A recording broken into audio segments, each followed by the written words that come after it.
Hello everyone. Let's now talk about another topic for this unit. This time, we will talk about the life and works of Garcia Villa. In this topic, we focus on the life and works of this particular National Artist Award for Literature in the field of poetry as we go deeper and dig into the rich history of the J as well as his work, what are the key concepts that made him qualified to become a member or to become recognized as a member of the National Artist for Literature? So, with this discussion, Jose Garcia, 1908 to 1997, was a Filipino poet, fiction writer, and painter who is widely regarded as one of the most influential figures in Philippine literature. His works span poetry, short stories, and even visual arts, and he is known for his unique and experimental style, which earned him a place in the literary canon both in the Philippines and internationally and works.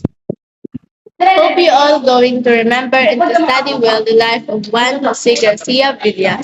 So, let's begin our presentation by saying, first, these are the objectives for this topic. So, we have two. First, it is to recognize canonical works of Jose Garcia Villa and evaluate Jose Garcia Villa's works through writing.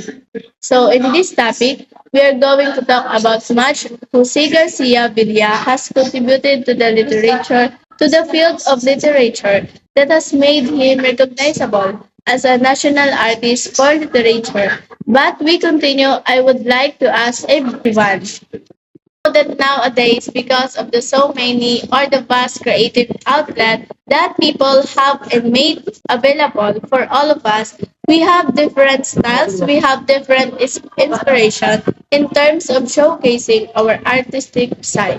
So many question is how does the life of Jose Garcia Villa serve as an inspiration to aspiring artists of this generation? Now that does he make it into a part where it is very important, right, that there is a necessary inspiration out of his works, the different experiences that he's had overcome the course of his illustrations career as a national artist for literature award.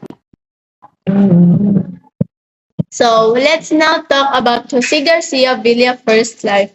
Thereon, we are going to proceed to his work. So in between his life goal, his works, the discussing all center on the inspiration and the influences that he has had that lead him to become or to become interested with literature, hence being given the distinction of National Artist for Literature. First, on August 5, 1908, Jose Garcia Villa was born in Malete, Manila, Singalong District. He is one of the 6 children of Dr. Simon Villa and Tia Garcia. At the age of 5, Villa was able to publish first story in Manila Times, the oldest newspaper in the country. During his college years, he became a charter member of the Writers Club of the university. As you can see, Jose Garcia Villa life is not that of the norm or not that of the ideal. He spent his life in the US, where to was after being expelled from the University of the Philippines Writers Club, but Philippines Writers Club, but at the first of Fate in 1970, in his secondary year of law school, he wrote one songs, a series of erotic poems, under his nom Diplomi o Sevilla. This work appeared in the Philippines Herald and caused him to be suspended from the UP Writers Club. Eventually, he was expelled. In 1929, he migrated to the United States. He enrolled at the University of New Mexico, where a degree and then enrolled for postgraduate studies at Columbia University.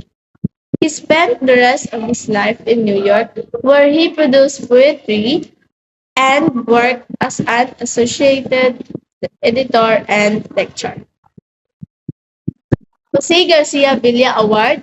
He received many nominations and awards for his poetry. In 1973, he received an honorary doctorate in literature from the University of the Philippines.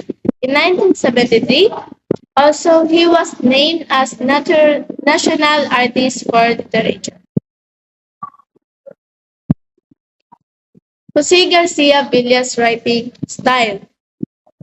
Villa is known and remembered as the man who transformed Philippine poetry. He challenged the literary conventions and crafted styles and subjects that became the subjects of study and imitation. First, reverse consonance rhyme scheme.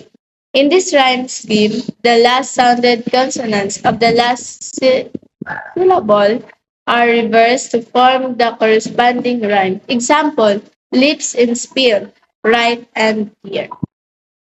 Next, comma poems. These are poems in which a comma is placed after every word. Villa said the commas are an integral part of the medium, regulating the poem's verbal density and time movement, enabling each words attain a fuller tonal value and the line movement to become more measurable. If you can see in the examples given in rhyme scheme, last sounding consonant of the last syllable are reversed to form the corresponding line. So this is reverse consonance rhyme scheme. In this rhyme scheme, the last sounded consonants of the last syllable are reversed to form the corresponding rhyme. Last on lips is the spill. So lips and spill rhyme together. We also have right and here. Right so is trying to challenge the states back by having this particular rhyme scheme. Then last na lang.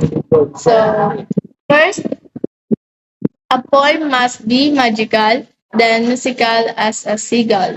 It must be a brightness moving and hold secret a bird's flowering. It must be slender as a bell, and it must hold fire as well. It must have the wisdom of vows, and it must kneel like a rose.